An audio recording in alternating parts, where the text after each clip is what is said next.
What's going on, everybody? Rewind Mike here, and today I'm going to be talking about a retro-inspired indie game that I've been waiting for what feels like forever.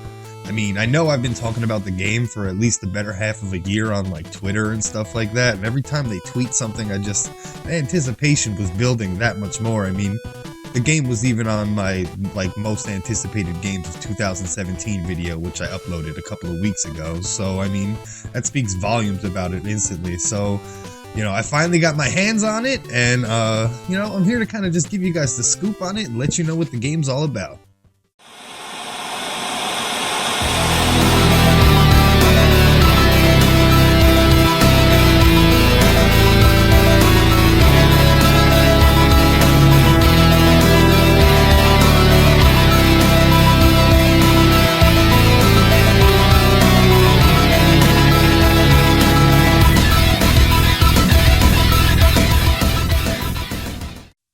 Alwa, a once peaceful land that thrived. There was a unity among the people, but most importantly, they were a free people. But their safety was about to be broken by a mystical entity known as Vicar. He enslaved everyone within his reach, and darkness befell Alwa. Vicar began seeking out the all-powerful ornaments that protected the land. To help him, he formed the ominously hooded Protectors. They tore through the land and burned villages along the way. When they finally found and destroyed the village where the ornaments were being housed. For centuries, hope was lost as the evil spread rampantly. The people still had a smoldering passion for freedom that burned deep down. And with their combined effort, a heroine from another world was summoned to help reclaim the ornaments from the Protectors and defeat Vicar.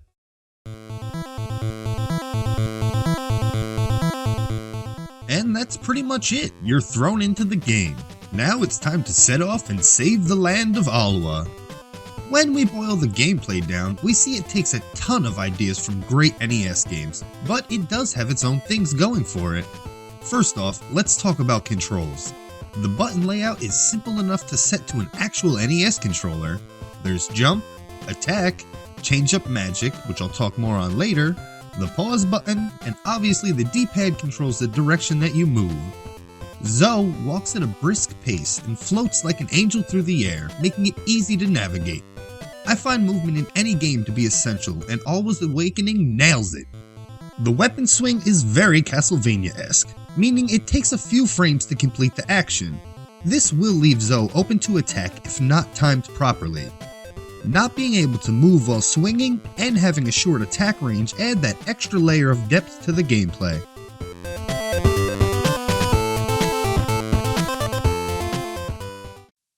If you do take a hit, the HUD at the top of the screen, here, will indicate how much health is left.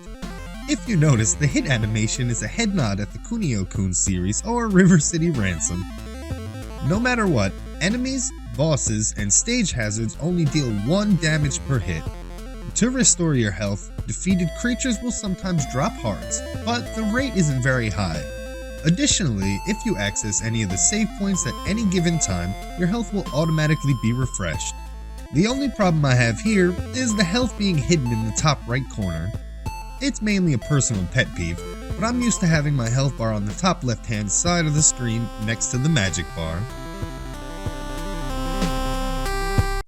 Oh yeah, the magic!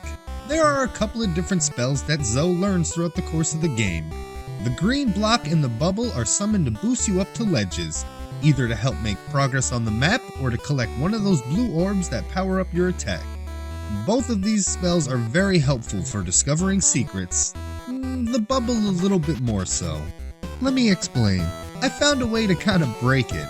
I would cast it, jump on it, then cast jump at the same time, and it would allow me to get to parts in the game a little bit earlier. The best part was when I found what was thought to be a secret, when it only turned out to be the developers trolling me. Thanks, guys. Let's not cross off the green block though, it's still useful, but not just for navigating. For example, let's take the first boss. Well, the first one I fought. There's no real set order. But yeah, back to the boss and the box.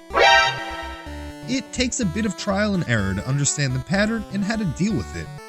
Zoe can only take 3 hits before dying, but the boss takes 6. So it's just a matter of understanding how to use that block.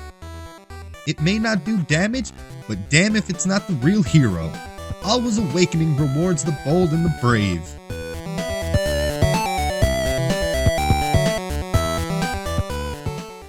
If you were to die, all the progress you made and items you collected are kept.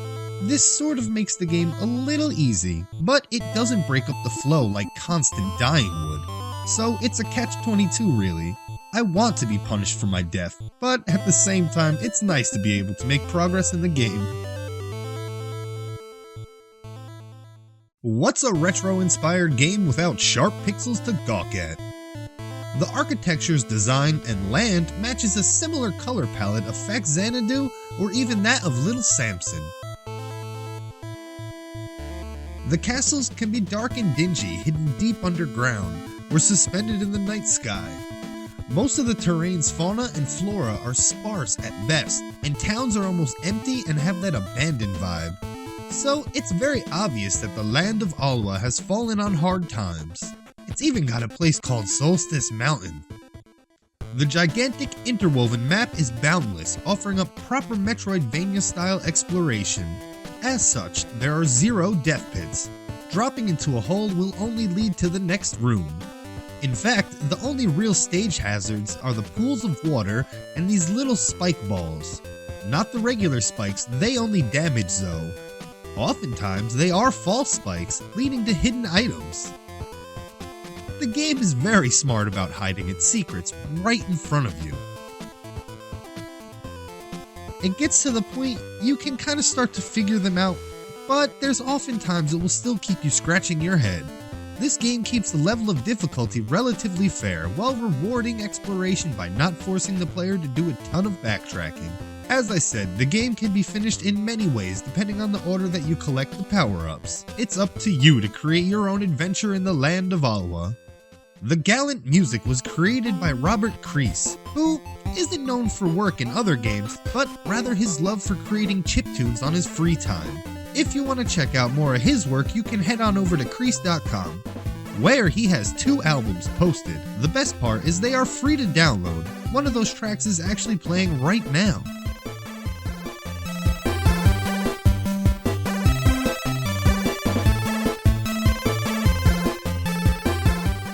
What are your thoughts on the game? I can tell you that it's steeped in the retro community, as 2 of the creators run their own retro convention in Sweden. This is a true passion project that flowered over the course of 2 years, and the Steam link is in the description for your ease of access. Thanks for watching, and don't forget to hit that thumbs up and subscribe for more of my content. Later!